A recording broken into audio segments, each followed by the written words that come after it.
The letter was composed by the glow of a candle on a sheet of brown paper, ripped from a feed sack. Using a homemade ink made from soot from the chimney, mixed with water, and applied with a whittled stick that had been sharpened to a fine point. The handwriting was deliberate, executed with careful attention. Each character was shaped with the focus of someone who had acquired literacy in secret. Tracing letters with a finger in the dirt, when unobserved, and committing their shapes to memory by firelight while others slept. The author of the letter was 31 years old. Before this, he had never, in his entire life, written a single letter. He had never once believed that words set down on paper could travel from a cotton field in Tensas Parish, Louisiana, all the way to the President of the United States and be seen by eyes that could actually make a difference. But this was January of 1863, and 3 days earlier, Abraham Lincoln had put his signature on the Emancipation Proclamation, and the world had fractured in a way that made things that were once impossible now feel worth the effort to attempt. His name was Elias Broward. Born into slavery on the Hargrove plantation in 1832, he was the son of a woman named Josephine, who had passed away from fever when Elias was only 4. His father was a man whose name he never learned, and whose face survived only in the whispered, careful descriptions given to him over the years by his mother's sister, a woman they called Aunt Dessa, who spoke of him as if telling a sacred story. He stood of medium height, with broad shoulders that had been forged by 2 decades of labor in the cotton fields. His hands were so thick with calluses that he could no longer distinguish rough from smooth with his fingertips. His eyes, however, were what the people on the plantation would describe as reading eyes. Eyes that appeared to be fixed on something far beyond whatever was right in front of them. He had taught himself to read at 14, using a Bible that had belonged to a white Methodist minister named Reverend Coulter. The Reverend had briefly held a Sunday school for the enslaved children on the plantation until the owner, Edmund Hargrove, got wind of it. Hargrove had shut it down with the quiet, simmering fury that men of his standing employed when they felt their authority had been challenged without a direct confrontation. The Sunday school had run for just 11 weeks. Those 11 weeks proved enough for Elias. The letter itself took 4 nights to write. It wasn't because the words were hard to find. It was because he had to conceal his efforts from everyone around him, including those he trusted. It was also because he scratched out and reworked his sentences so many times that by the 3rd night, the brown paper had worn thin like skin in some spots, and he worried it would rip before he could finish. He worked in a corner of the cabin he shared with 7 other men. He would wait until their breathing became slow and steady with sleep, then turn toward the wall so the small candle stub he had hidden in a crack between the logs would only illuminate the paper, not the room. He wrote to Abraham Lincoln because there was simply no one else to turn to. He grasped this reality fully. He was not nervy about his actions or his status in the eyes of the country he inhabited. Legally, he was property, a tool with a name, a thing that could be purchased, sold, and worked until it broke and was then thrown away. The Emancipation Proclamation had declared him free, but in theory only. Tensas Parish, Louisiana, in January of 1863, was not a place where theories carried much practical weight. The Confederate Army still held sway over the countryside. The Hargrove plantation continued operating under the same rules it always had. 3 days after the proclamation, Edmund Hargrove had assembled all his enslaved workers and addressed them. His voice was eerily calm, far more intimidating than outright rage would have been. He declared that nothing had changed and nothing would change.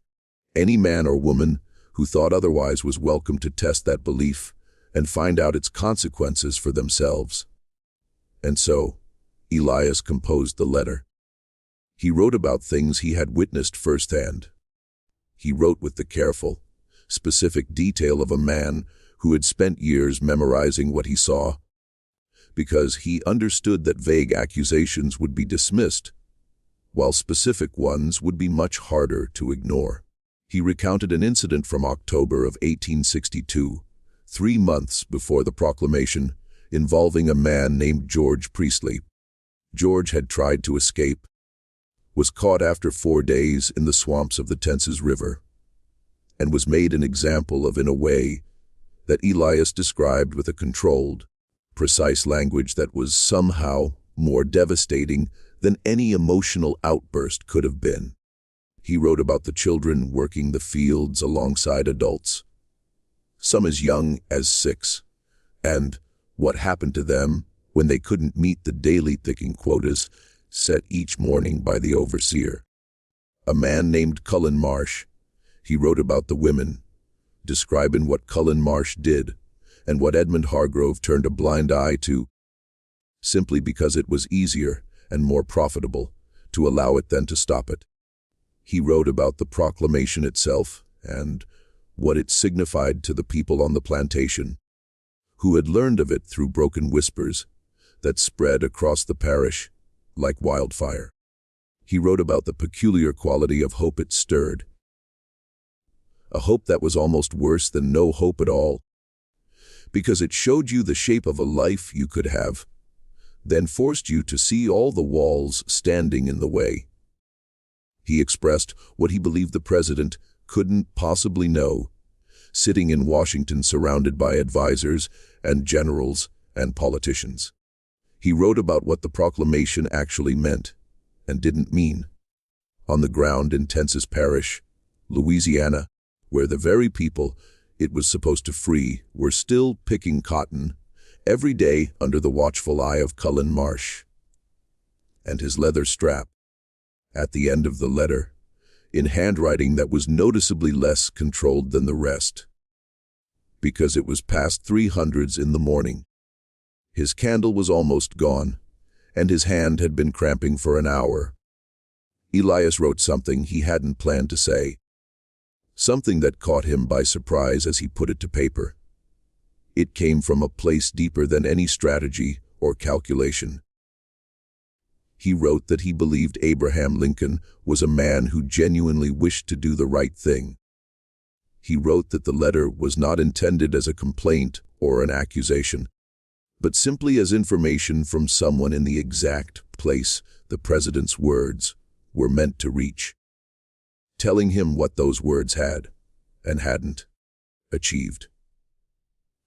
He wrote that he was choosing to trust the president to read the letter and take it seriously, not because he had any particular reason for that trust, but because trust was the only thing he had left to give, and he was giving it freely.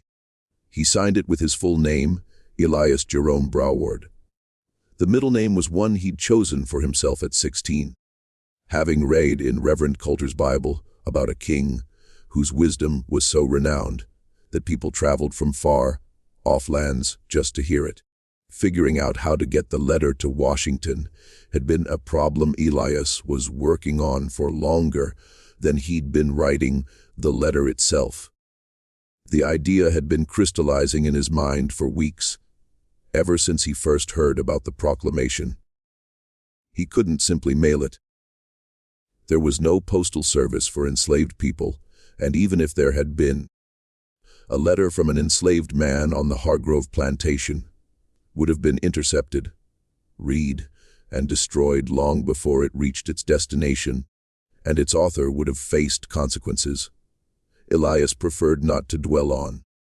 There was a man named Thomas Alcott who drove the supply wagon between the Hargrove plantation and the town of St. Joseph every 2 weeks. Thomas was also enslaved, owned by the Hargrove family, but he had a degree of freedom that field hands didn't have. Over the years, he had developed a network of contacts in St. Joseph, which Elias knew about because Thomas had confided in him. They had been careful friends for 9 years, bound by the specific trust that forms between people who share dangerous knowledge. Thomas knew Elias could read and write, and Elias knew about Thomas's network. Neither had ever spoken directly about what these mutual secrets could mean. Until the night Elias finished the letter. He woke Thomas at 400 in the morning, 2 hours before the dawn horn, and showed him the letter. Thomas read it by the dim light of Elias's dying candle stub, his lips moving silently, his expression shifting from curiosity to something far more complicated as he went through the pages. When he finished, he sat quietly for a long time. "You understand what they'll do if they find out you wrote this?" Thomas finally said. "It's not a question," Elias replied. He understood. Thomas looked at the letter again. "He's in Washington," Thomas said, referring to Lincoln. Elias said he knew where Lincoln was. Thomas folded the letter with care, holding it in his hands. "There's a free colored man in St. Joseph named Augustin Remy," Thomas said slowly, quietly, the way men do when they're making decisions on the spot. "He does business with some of the merchants. He has a cousin in New Orleans with northern connections. I don't know all the details, but I know things have moved through them before. Letters, people sometimes." Elias asked if Thomas would take the letter to Augustin Remy on his next trip to town. Thomas was quiet again for a long moment. Then he folded the letter even smaller and tucked it inside his shirt against his skin. "I'll take it tomorrow," he said. "I'll find a reason to go tomorrow." He did find a reason. He told Cullen Marsh he needed to go to St.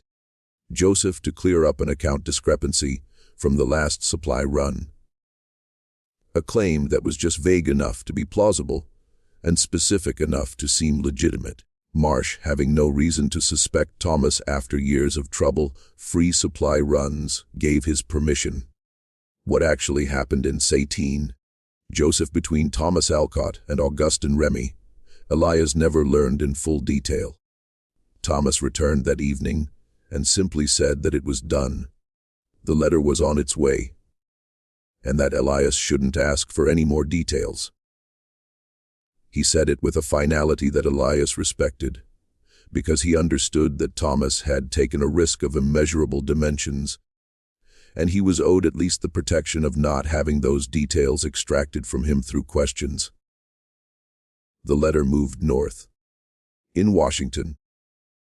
In the White House, in the weeks following the signing of the Emancipation Proclamation, Abraham Lincoln was receiving a volume of correspondence that would have overwhelmed a man of lesser organizational skill, and had, in fact, overwhelmed the systems in place before the war. Letters came in by the hundreds every day from politicians, generals, businessmen, foreign governments, and ordinary citizens, each demanding attention, each claiming urgency, each representing some small part of the immense complexity of governing a country that was simultaneously trying to destroy itself and be reborn as something better. Lincoln's correspondence was handled by 2 secretaries, John Hay and John Nicolay, both young men of considerable intelligence and significantly less experience than the situations they managed required. They had developed systems to categorize and prioritize the incoming mail, sorting what needed the president's personal attention from what could be handled at a lower level and what could be acknowledged with a form letter and filed away. The mail specifically about the Emancipation Proclamation had been extraordinary, and they were still working through the backlog 3 weeks after the signing. The letter from Elias Jerome Broward arrived in Washington on a Thursday in late January 1863.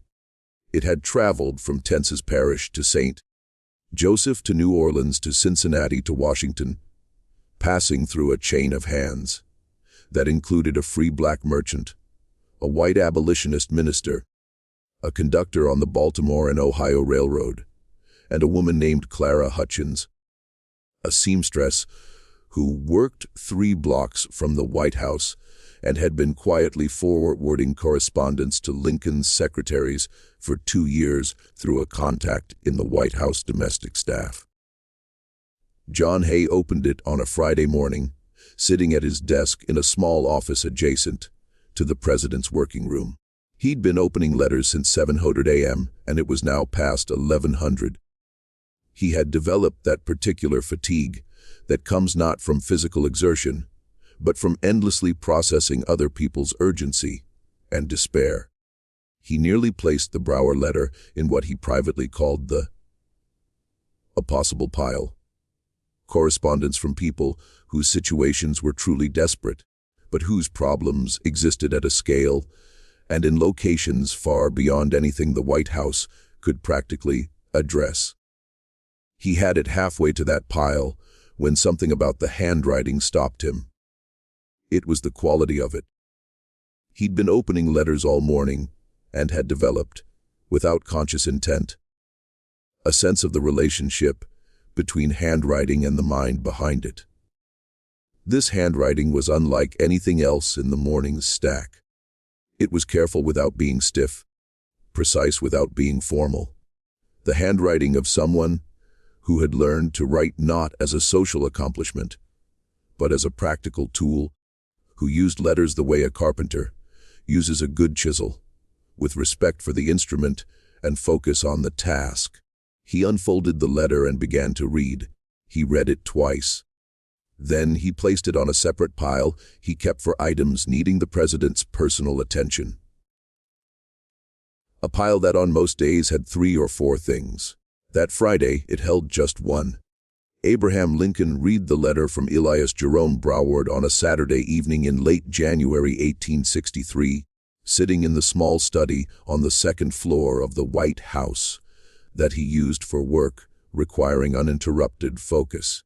He had been in meetings since 7:00 that morning, first with Secretary of War Stanton, then with a delegation of senators from border states who were unhappy about the proclamation for reasons they expressed in careful diplomatic language, which Lincoln, as always, translated into its actual meaning. They were afraid.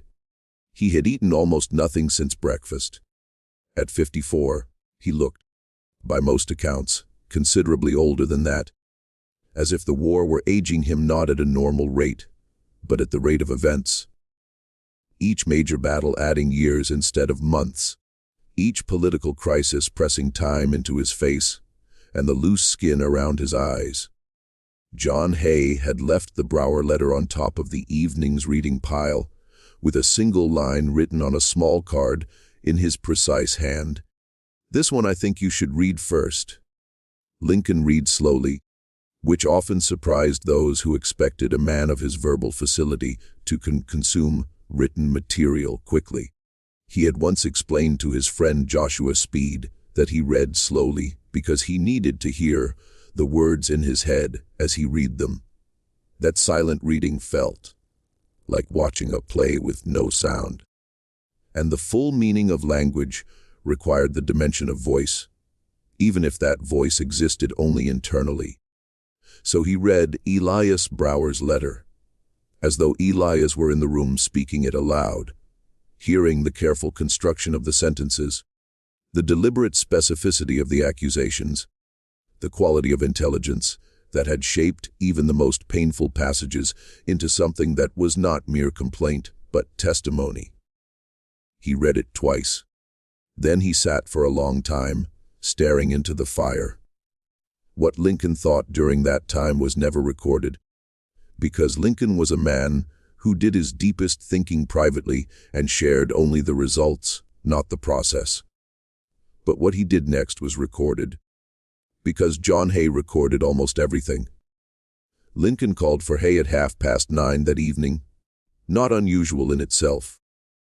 He had been rereading the Broward letter. He set it on the desk between them and said, "I want to respond to this one personally." The Hay looked at the letter. He had expected this. It was why he'd flagged it. But he hadn't expected it to happen the same evening. The president typically deliberated on significant correspondence for days before composing a reply. Lincoln continued, "I want to respond tonight. I've been sitting here for an hour thinking about what this man did to get this letter to me.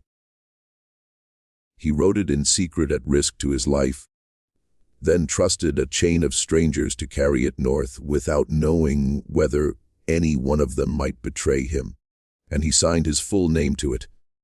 Hay looked at the signature, Elias Jerome Broward. He had noticed the middle name when he first read the letter and had wondered about it. Lincoln noticed him noticing. "Jerome," Lincoln said, "like the king." Hay said he wasn't sure which king. "Solomon?" Lincoln said, "in some translations. The king's name is rendered as Jerome, rather than the more familiar rendering. A man who taught himself to read from a Bible and then gave himself the name of the wisest king. I want to respond to this letter tonight. Hay." The response that Lincoln dictated to John Hay that Saturday evening in January 1863 was not discovered in its complete form until 1923, when a researcher named Dorothy Alcott, working through a collection of documents donated to the Library of Congress by the estate of a Louisiana family, found a handwritten copy of the letter tucked inside the cover of a Bible. Dorothy Alcott was 34 and had been working in the manuscript division for 6 years. She later wrote in her research notes that when she read the letter, her hands began to shake. Not from excitement, exactly, but from the specific sensation of touching something that had been lost for 60 years and was suddenly, unexpectedly, present again. Lincoln's dictated letter began with an acknowledgement notable for its directness. He did not start with the formal salutations typical of presidential correspondence. He began by telling Elias Broward that he had read his letter carefully and that he believed every word of it. He wrote that he was more aware than perhaps Elias could know of the distance between the words of the proclamation and the reality it was supposed to describe. This distance was not, in his understanding, evidence that the words were false or the intention hollow, but evidence of the immense scale of the transformation being attempted. A transformation that could not be accomplished by a single document, however significant, but would require sustained effort, will, and above all, time. A commodity he knew was in short supply for the people living the reality Elias had described. He wrote about George Priestley by name. He had read the passage about George 3 times and wanted Elias to know that this specific man's specific suffering had been registered, understood, and would not be forgotten. He wrote that he could not promise immediate relief, though he wished he could. The honest thing was to tell Elias the truth about what was and wasn't within his power to change in January of 1863. That the legal framework of freedom was being built in Washington, while the actual conditions of freedom remained brutally incomplete in places like Tensas Parish, Louisiana, and that this terrible gap was not acceptable but was real, and closing it would require everything the country had. Then Lincoln wrote something that John Hay later said he never forgot, something he quoted from memory in a letter to a colleague 30 years later. When Hay himself was Secretary of State, and the country was engaged in different, but not entirely dissimilar arguments about the humanity of people it had previously refused to fully recognize. Lincoln wrote, "You told me you were choosing to trust me, and I want you to know that I understand what that costs a man in your position. I have had cause in my own life to understand something about what it means to extend trust in the direction of power when power has given you limited reason for such trust. It is an act of extraordinary moral courage, and I do not intend to be unworthy of it." He wrote that he would forward Elias's letter to the office of the military governor of Louisiana, with a personal note requesting that the specific conditions described be investigated. He understood this was no guarantee of results. That bureaucracy, distance, and the chaos of wartime would create obstacles neither of them could fully foresee. But he wrote that Elias Jerome Broward's testimony would not vanish into the silence, where such testimonies usually went. It would be part of the record. It would be attached to the names of real people. It would be treated as what it was, evidence. He closed with a sentence that Dorothy Alcott, 60 years later, would describe as the most unexpected thing she had ever found in decades of archival research. Lincoln wrote, "I hope we meet when this is over. I think we would find we have things to say to each other that couldn't be put in letters."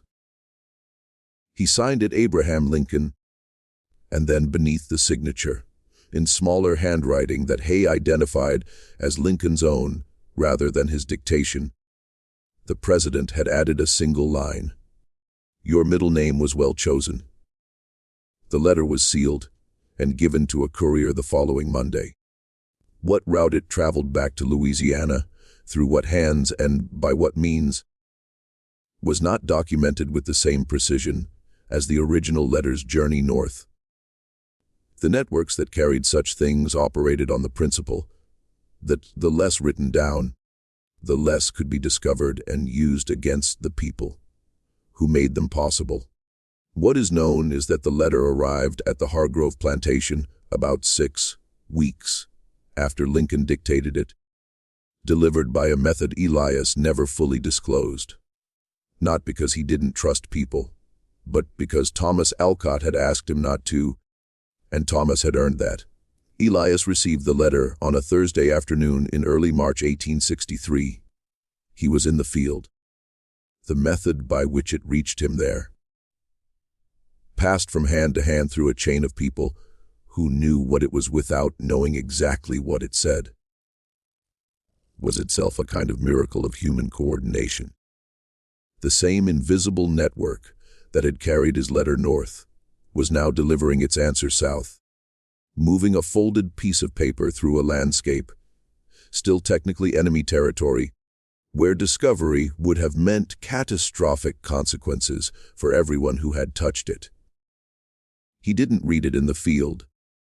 He carried it inside his shirt for the rest of the working day, conscious of its presence against his skin, like something he couldn't quite believe was real.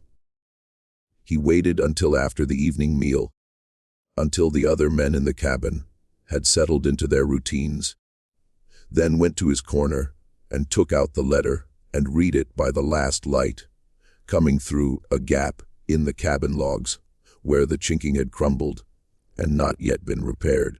He read it 3 times. The third time he became aware that his face was wet, which surprised him because he hadn't realized he was crying.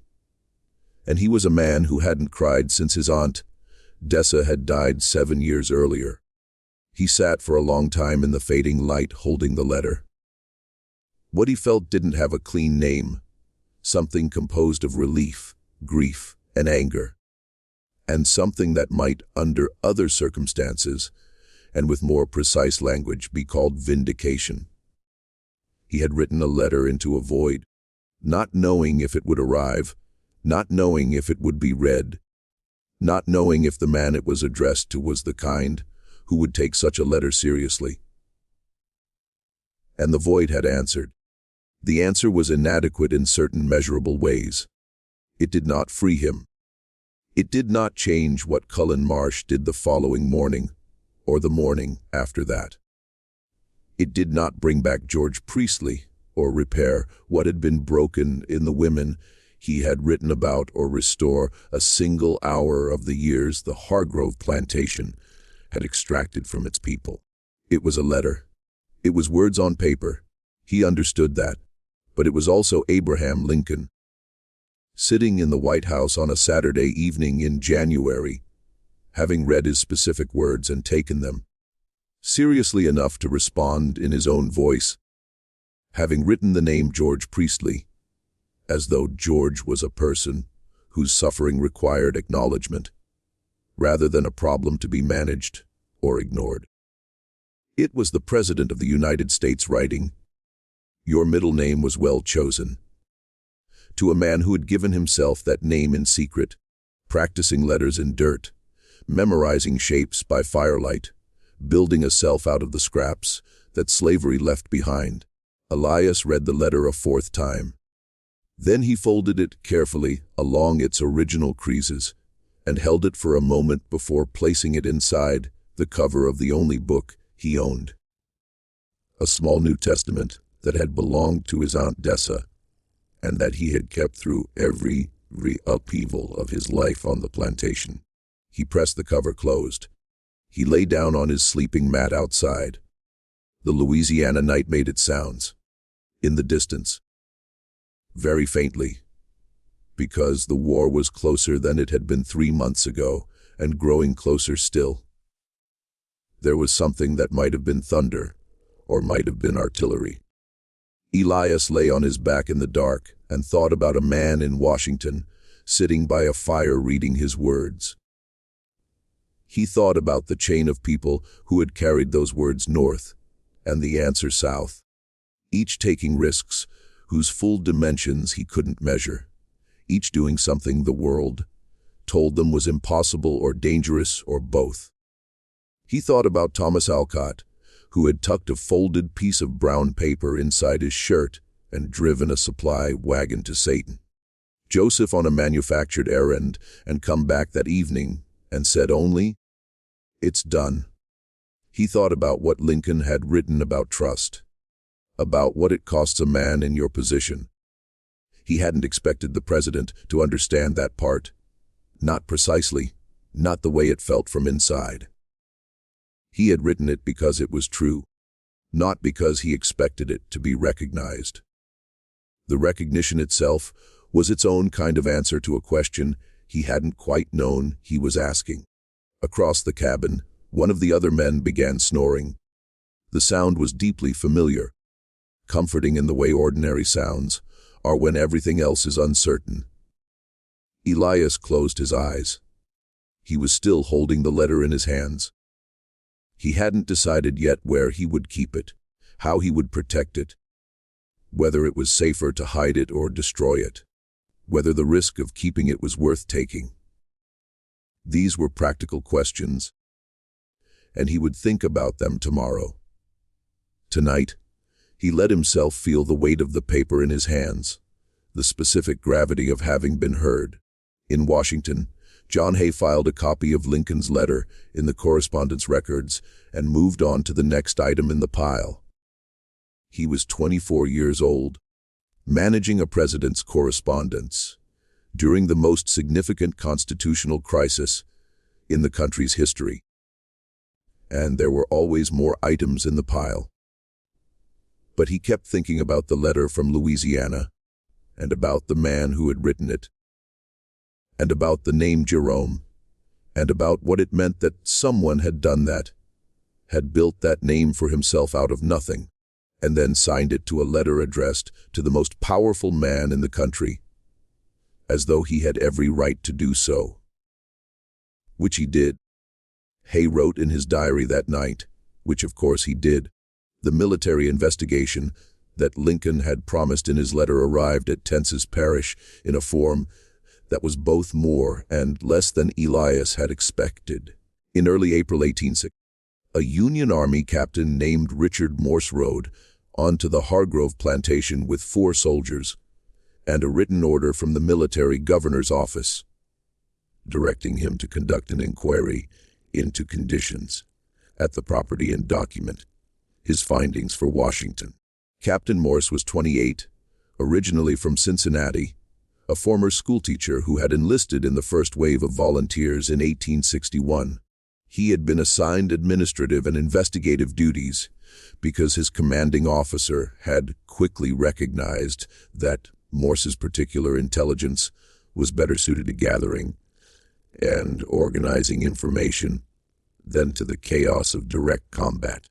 He was methodical, patient, and possessed the ability to hold multiple contradictory things simultaneously without resolving the contradiction prematurely. These qualities made him good at his work, and occasionally difficult to be around. Edmund Hargrove received Captain Morse on the front porch of the plantation house with the controlled courtesy of a man who understood that open hostility toward a Union officer carrying a military governor's order was not strategically sound, regardless of how one felt about the Union, the governor, or orders in general. He offered Morse coffee. Morse accepted. They sat in wicker chairs, looking out over the cotton fields, where even in April the evidence of last year's harvest was still visible in the brown remnants of stalks not yet cleared for the new planting season. Hargrove was 57, heavy-set, with a particular brand of surface affability that comes from a lifetime of managing relationships where the real power dynamics are understood by everyone and acknowledged by no one. He had been expecting something like this since January.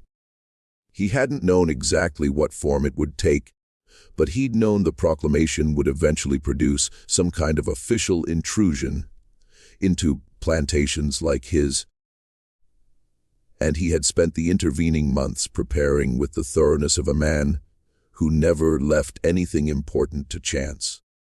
He had prepared his workers.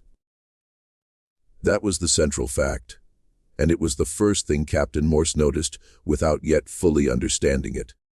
He noticed it in the way the enslaved people on the plantation moved when the soldiers were present. The particular quality of their stillness, the way their eyes tracked the soldiers without appearing to, the way answers to simple questions came out smooth and rehearsed, without the natural roughness of unrehearsed speech. Morse had conducted enough investigations to understand the difference between people telling a truth and people telling a story they'd been given, and the people on the Hargrove plantation were telling a story. He interviewed 14 people over 2 days. He sat with each one in the overseer's office, which Hargrove had made available with a generosity that itself communicated something, since men, with nothing to hide, don't typically offer their spaces with such carefully calibrated helpfulness. Each interview followed a pattern Morse had developed from experience. He began with neutral questions about daily routines and living conditions. Questions requiring no evaluation, only description. He listened not just to the answers, but to the quality of the answering, the places where language became smooth and where it developed texture.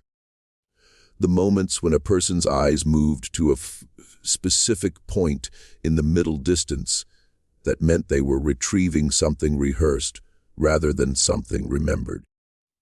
He interviewed Elias Broward on the morning of the second day. Elias came into the overseer's office, sat in the chair across the table from Morse, and looked at the captain with an expression Morse later described in his report as one of the most composed he had encountered in 2 years of conducting interviews under difficult circumstances. He didn't appear afraid. He didn't appear hostile. He appeared, Morse wrote, like a man who had made a specific decision before entering the room and was committed to it. Morse began with his standard opening questions. Elias answered them. His answers had the same smooth quality as everyone else's, telling Morse he had been coached along with the others, that whatever Hargrove had prepared, he had prepared comprehensively and hadn't left out the people who might be most dangerous to him. Morse asked about daily routines. Elias described them. Morse asked about the overseer. Elias said Cullen Marsh was a firm but fair man. The phrase was identical to what 3 other people had used that morning, and its repetition was itself information. Then Morse did something he'd developed the habit of doing when he believed he was talking to someone who had been coached. He put down his pen. He placed it on the table between them and looked directly at Elias and said nothing for a long moment. In his experience, silence did different things to different people. To those genuinely uninformed or cooperative, It was just an absence waiting to be filled. To those who were afraid, it was a pressure that usually produced something unintended. And to those who were intelligent and paying attention, it was a signal. A way of saying that the formal interview had been suspended and something else was happening now. Elias looked at the pen on the table, then at Morse. Then he said carefully and quietly, "I need to know if this room is being listened to." Morse told him it was not. The soldiers outside had been instructed to maintain a perimeter, and Hargrove had been firmly told the interviews were confidential, that any attempt to monitor them would be treated as obstruction of a military investigation, which in the current legal environment carried consequences Hargrove's lawyer had apparently confirmed were serious enough to be taken at face value. Elias was quiet for another moment. Then he said, "You're here because of a letter." Morse looked at him for a long moment without answering, which was itself an answer. Elias said, "I wrote it." What followed was an interview of a fundamentally different kind than the ones Morse had been conducting for 2 days. Elias spoke for nearly 3 hours without notes, in language that was organized, specific, and chronological. The language of someone who had been composing this testimony in his head for months, knowing the opportunity might come and wanting to be ready. He described what had happened to George Priestley, with the same controlled precision he'd used in the letter, adding details he hadn't included in writing because he hadn't been certain how much specificity was appropriate for a letter to the president, but was now willing to provide to a military investigator with a legal mandate. He described the conditions in the quarters, the food allocations, the medical situation, the specific patterns of what Cullen Marsh did, and when and to whom. He described the coaching sessions Hargrove had conducted in the days before the soldiers arrived, gathering the enslaved workers in groups and telling them what to say and what not to say, using language that made the consequences of deviation clear without ever stating them in terms specific enough to constitute an explicit threat. He described all of this precisely and completely, and when he was done, he sat back and waited. Morse hadn't picked up his pen for the first hour of Elias's testimony. He had simply listened. In the second hour, he began taking notes quickly in shorthand. He'd developed for situations where information came faster than formal transcription could manage. In the third hour, the notes became more selective, focusing on the most specific and documentable claims, the ones that could potentially be corroborated by physical evidence or additional testimony. When Elias finished, Morse asked one question. He asked whether Elias understood what would happen to him if Hargrove discovered he had spoken during this interview. Elias said he understood exactly what would happen and had understood it before he came into the room. Morse asked why he had spoken anyway. Elias said, "Because you put the pen down. Because somebody put this investigation in motion. Because a letter I wrote in secret in the middle of the night on brown paper from a feed sack made it to Washington and was read by Abraham Lincoln, and now a Union Army captain is sitting in the Hargrove Plantation's overseer's office asking me questions." He paused. "If this is not the moment to speak, I don't know what moment would be." Morse filed his report 10 days later. It was 43 pages long, significantly longer than the standard format for such investigations, and organized with a precision that reflected both his training and the quality of the information he'd received.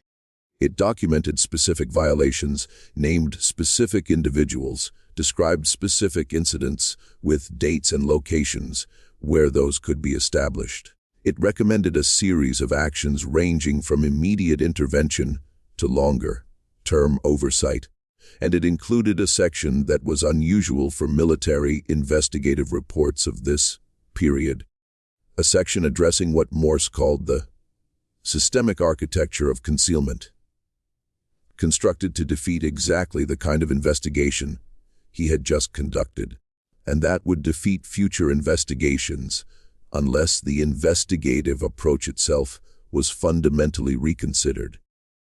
He attached a copy of Elias's original letter to the president and noted in his cover memo that the author of that letter had provided the most complete and reliable testimony of the investigation, and that his testimony demonstrated a quality of observation and analytical capacity that the report had drawn on extensively.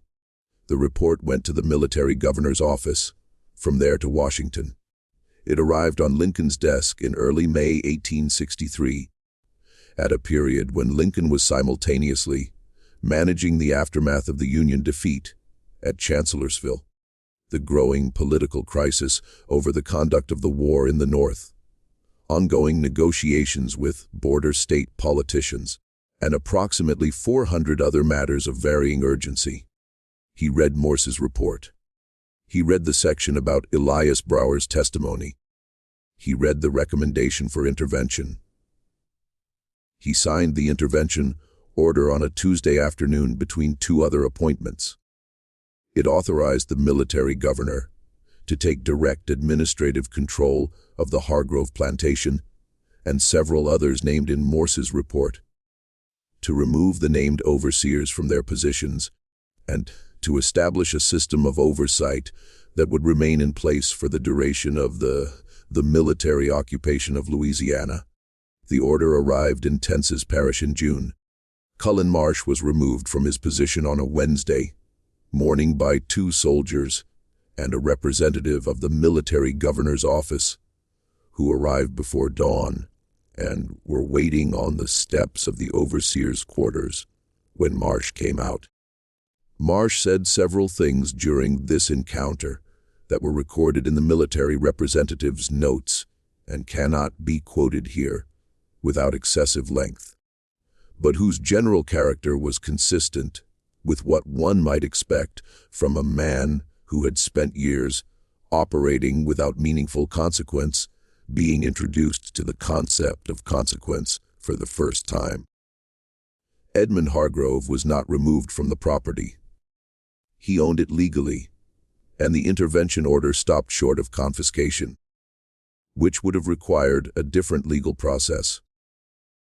But he was placed under a system of oversight that meant every significant decision about the plantation's operations required approval from the military administration. And the military administrator assigned to the Hargrove property was a young officer named James Beaumont, who had read Morse's report in full and had formed opinions about Edmund Hargrove that he made no particular effort to conceal. The day Cullen Marsh was removed, Elias was in the field when word moved through the rows of cotton plants from person to person with the speed that important information always moved on the plantation, faster than anyone who hadn't witnessed it would have believed possible. He stopped working when he heard it. He stood in the field for a moment, his hands at his sides, looking at the flat Louisiana horizon, and he felt something move through him that he couldn't precisely name. Something that was not triumph, because it was too quiet for triumph and too large for simple relief. Something that occupied the space in his chest, that had been filled for months with the specific weight of having done something irreversible, and not yet knowing what it had accomplished. That evening, Thomas Alcott found him outside the cabin and stood beside him in the cooling air. They were both quiet for a while, looking at the sky, which was doing something spectacular with the sunset. Oranges and pinks layered over each other in the way Louisiana skies sometimes do in June, as though the atmosphere is trying to compensate for the heat of the day with the extravagance of its ending. Thomas said, "Eventually it worked." Elias said, "Some of it worked." Thomas said, "Some of it is more than none of it." Elias said he knew. Thomas said, "What you did?" Writing that letter, most men wouldn't have. Elias was quiet for a moment. Then he said, most men didn't have 11 weeks with Reverend Coulter. Thomas laughed. It was a real laugh, the kind that comes from a place below strategy or calculation, the kind that acknowledges something true. It was, Elias thought, one of the best sounds he had heard in a long time.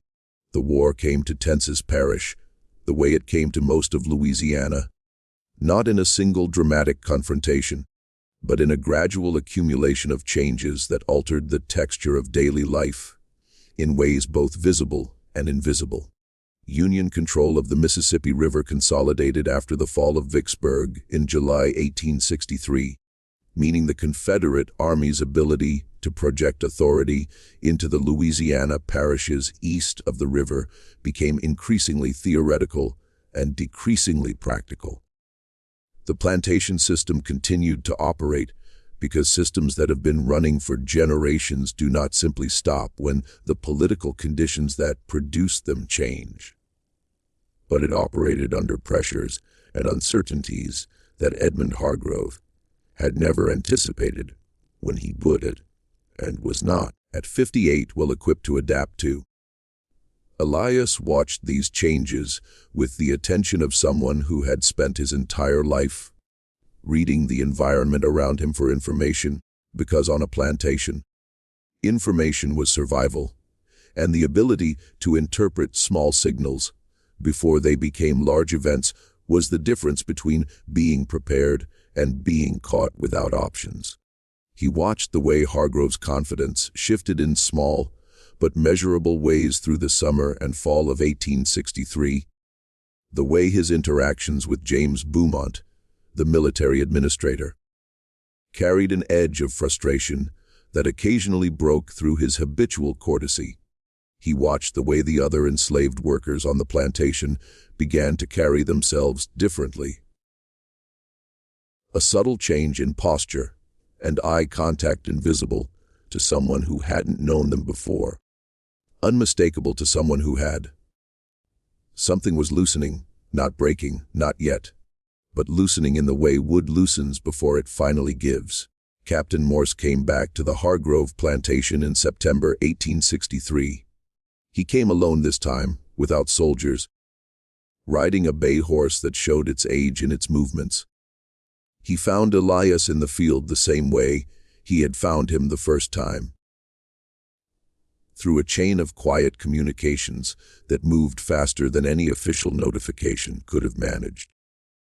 They met at the edge of the property, near a stand of cypress trees bordering the Tensas River, in the late afternoon, when the light was going gold, and the air smelled of water, mud, and the particular richness of Louisiana soil that had been producing things so long the earth itself seemed saturated with the effort. Morse told Elias that his report had been received at the highest levels and had contributed to a broader set of policy decisions about the administration of occupied plantations in Louisiana. He spoke in the careful language of a man delivering information that was significant without being complete. Because there were things Morse knew he wasn't authorized to share and things he didn't know. Because the machinery of wartime governance ground slowly and without transparency, even to those who were part of it.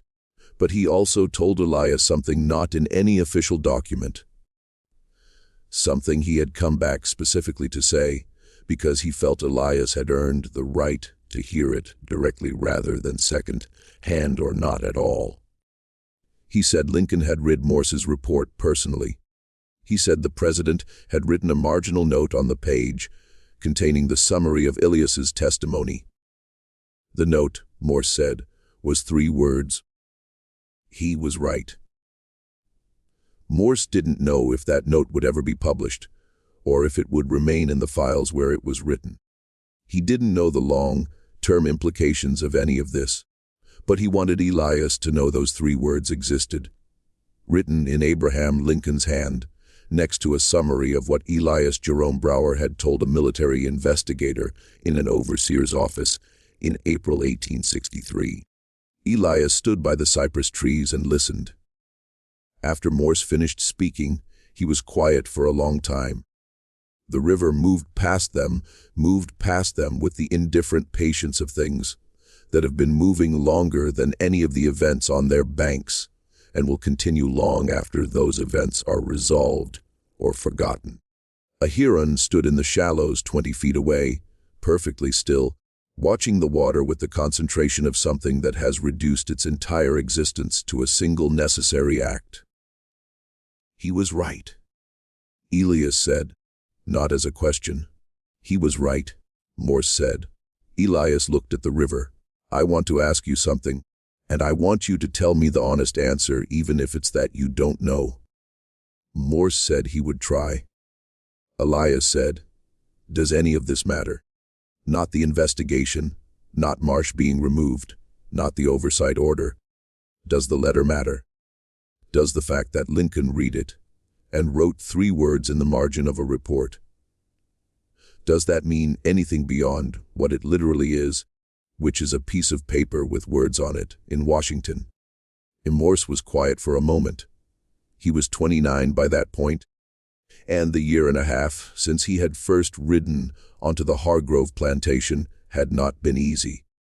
They had been years that had required him to look at things he had not previously understood about the country he had enlisted to defend, and about the distance between what that country claimed to be and what it actually was. He was not a naive man, but he had been a more comfortable one before this work, and comfort once lost is difficult to recover in the same form. He said, I think it matters in the way true things matter, which is that they exist, whether or not they have immediate effects. You wrote a true account of what was happening in this place, and that account reached the person you addressed it to, and was understood as true by that person. That happened. It's part of the record now. Whether the record produces specific results in specific time frames, I honestly can't tell you. But I've been doing this work long enough to believe that what goes into the record has weight, even when that weight isn't immediately visible. Elias considered this. Then he said, that's either a very profound answer or a very sophisticated way of saying you don't know. Morse said, probably both. They stood by the river a while longer without speaking. The kind of silence men who have reached a certain understanding can share without discomfort. The heron eventually made its move, striking the water with a speed that seemed impossible given how still it had been, and came up with something silver and briefly struggling in its beak. And then was still again, and then was gone.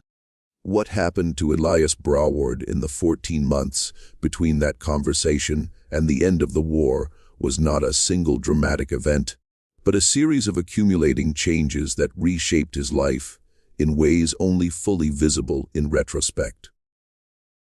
The military administration of the Hargrove plantation created conditions that were not freedom, but were meaningfully different from what had existed before. A difference measurable in specific ways. The daily picking quotas were adjusted. The food allocation was increased. The system of punishment Cullen Marsh had operated was formally prohibited, which didn't mean it ceased to exist entirely, but meant it could no longer operate openly, which was itself a change in the texture of daily life that people who have not experienced the specific weight of open brutality may find difficult to appreciate. Edmund Hargrove managed these changes with the resentment of a man forced to modify his behavior without changing his beliefs. And the distinction between those two things was perceptible to everyone around him. But perceptible resentment that cannot translate into direct action is a different thing from the authority that had preceded it. Elias was given a role in the military administration's record-keeping operation, established to track the plantation's output, expenses, and labor allocation in a form that could be reported to the military governor's office. The officer who made this assignment was James Beaumont, who had by then read Morse's report twice and understood that Elias was literate and numerate in ways that made him genuinely useful for administrative work. The assignment was made in the dry, bureaucratic language of wartime logistics, as though it were simply a matter of matching available skills to necessary tasks, but it was also something else, a recognition, however indirect and unacknowledged, of the humanity of a man who had spent 31 years being legally defined as something other than human. Elias did the work well. He did it with the same quality of attention he had brought to everything in his life that mattered to him, which was most things. Within 3 months, Beaumont had expanded his responsibilities to include correspondence with the military governor's administrative office, meaning Elias was writing official documents of the United States military government and receiving official responses. A development he thought, on more than one occasion, would have seemed not merely unlikely, but cosmically impossible to the man who had crouched in the corner of a cabin 2 years earlier making ink from chimney soot. He wrote to Thomas Alcott about this in a note passed through the usual channels.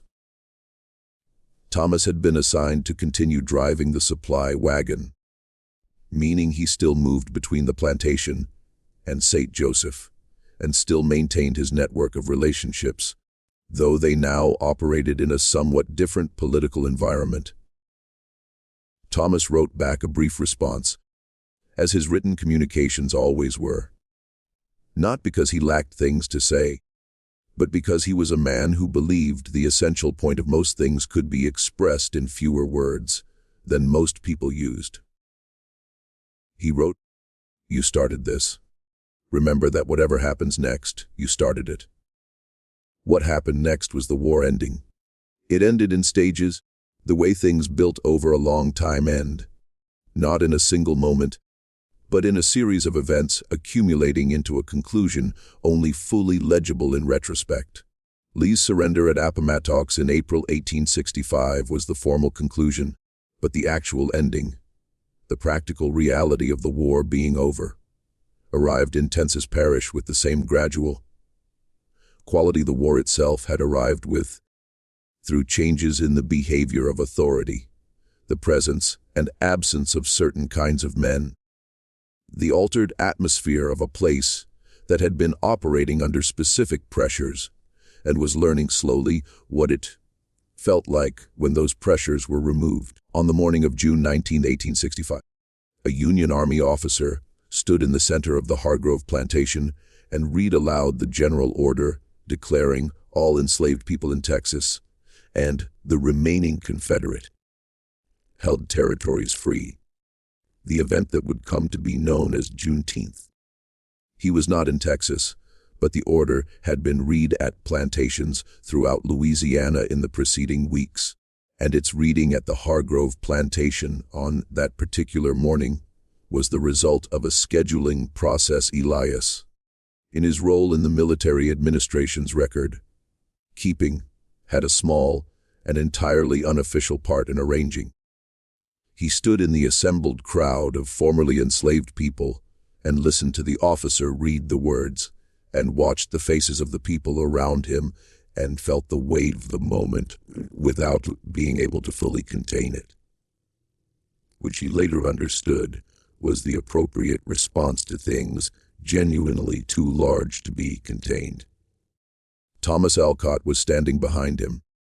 Edmund Hargrove was visible on the porch of the main house, watching with an expression Elias didn't look at for long, because looking at it for long would have required him to feel something he wasn't ready to feel yet about a man who had owned him.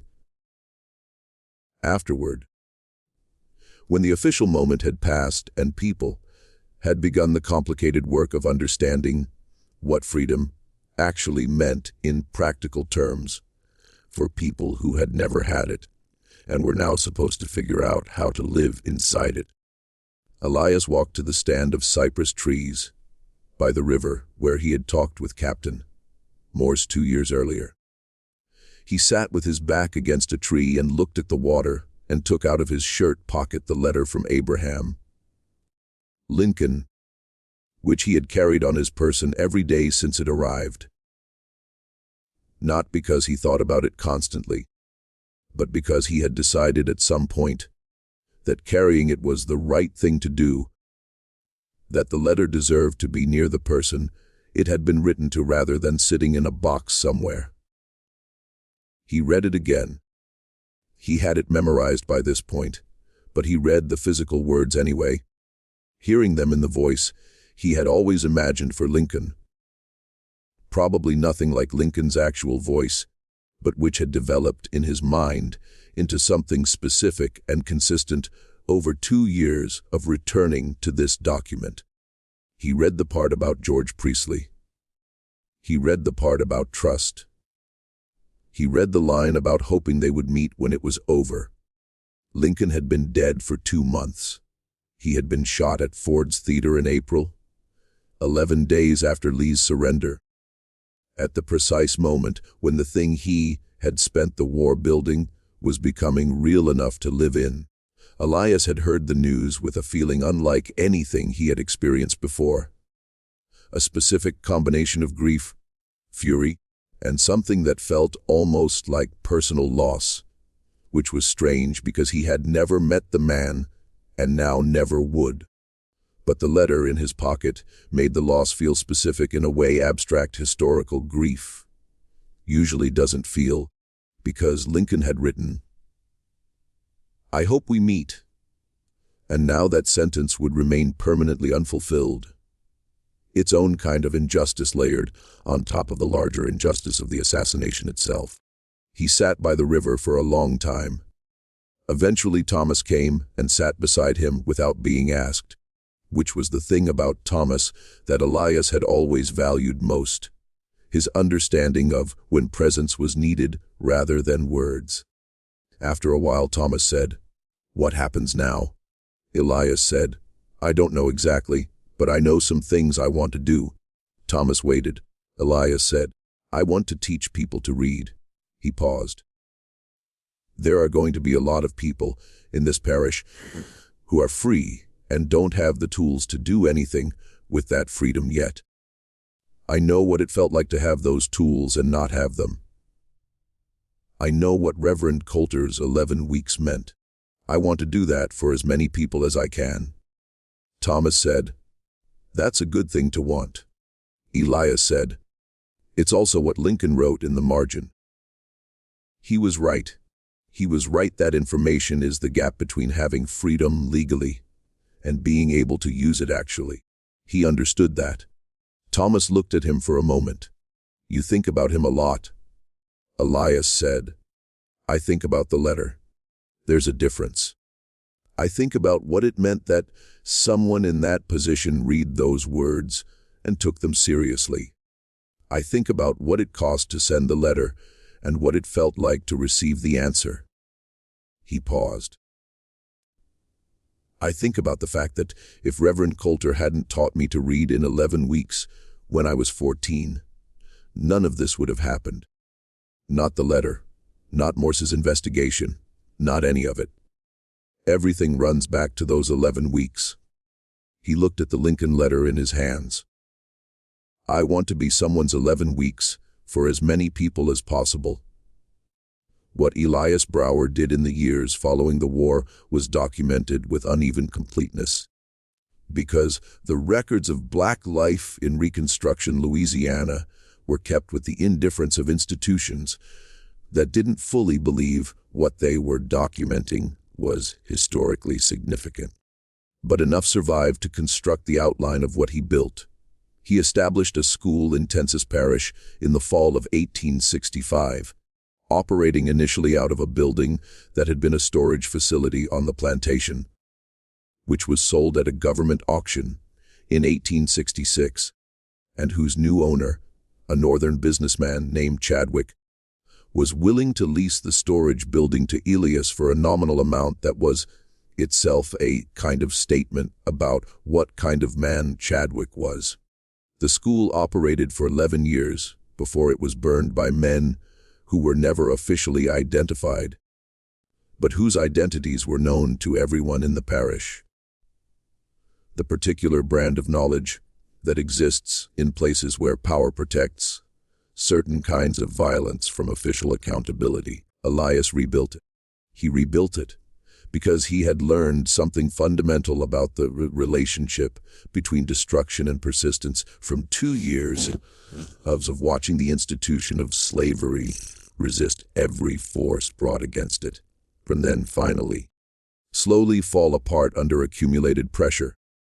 He understood that burning a building was not the same as burning what the building had produced.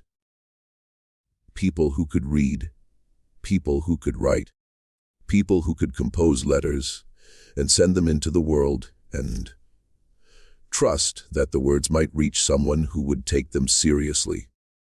Thomas Alcott taught at the school for 3 years before moving to New Orleans, where opportunities in the city's expanding free black community drew him toward a different kind of work.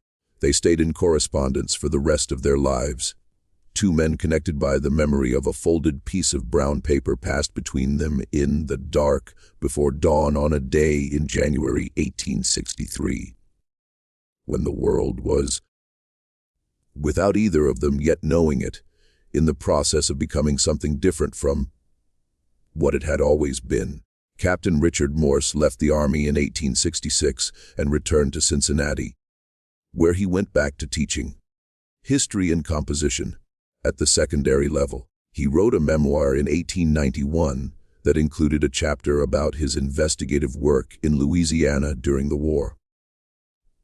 The chapter about the Hargrove Plantation investigation was written with the same methodical precision that had characterized his original report, and it included a description of Elias Broward that, by the standards of what white men typically wrote about black men in 1891, was remarkable in its directness. He wrote, "In 30 years of teaching I have encountered perhaps a dozen students who possess the combination of intelligence, courage, and moral clarity that Elias Broward demonstrated in an overseer's office in Tensas Parish, Louisiana in the spring of 1863. I have thought about that conversation many times since, and I have never stopped being instructed by it." The Lincoln letter itself passed through several hands after Elias's death in 1901. He had kept it for 38 years, carrying it on his person until age made that impractical, then keeping it in the Bible that had belonged to his Aunt Dessa, the same Bible where he had kept Lincoln's letter during the years when carrying it was still a risk. When he died, the Bible went to his daughter, a woman named Josephine after his grandmother, who understood what the letter was and kept it with the care appropriate to something that had cost a great deal to create and preserve. Her daughter donated it to the Library of Congress in 1923, along with other documents from the family's collection, including the copy of Lincoln's letter that Hay had filed in the correspondence records and that had been sitting in an archive for 60 years, waiting for Dorothy Alcott to open the box. It was stored in on a Tuesday morning and find her hands shaking. Dorothy Alcott was not related to Thomas Alcott. The shared surname was coincidence, one of those accidents of history that seem meaningful until you remember that history is full of accidents and that the meanings we find in them are mostly meanings we bring rather than meanings placed there intentionally. But she wrote in her research notes that when she made the connection between the names, the Thomas Alcott who had carried the letter to St. Joseph and the Dorothy Alcott who had discovered the letter 60 years later, she sat for a moment in the archive's silence and felt the weight of all the invisible chains of cause and effect that connect events across time. The 11 weeks with Reverend Coulter, the letter written by candlelight, Thomas driving a supply wagon to St. Joseph, Lincoln reading by a fire on a Saturday evening, Morse putting down his pen, the Huron by the river, the school that burned and was rebuilt, the Bible that moved from hand to hand down a line of people who understood what they were carrying. She felt all of that, sitting in the Library of Congress with a letter in her hands that was 60 years old and somehow still warm. Then she got out her notebook and began to write down what she had found, which is what you do when you find something true. You write it down. You put it in the record. You trust that the record has weight, even when the weight is not immediately visible. You trust, as Elias Jerome Broward had trusted on a January night in 1863, when he put his full name at the bottom of a letter written on brown paper with ink made from chimney soot, and sent it north into a silence he had no reason to believe would answer. That some things, once sent into the world, do not disappear. That they travel further than you can see from where you are standing. That they arrive somewhere and are read by someone who understands what they cost and writes 3 words in a margin, or stays up past midnight composing a response, or puts down a pen in an interview room in a way that means something different from simply putting down a pen. That they matter in the way true things matter, which is that they exist, which is in the end everything.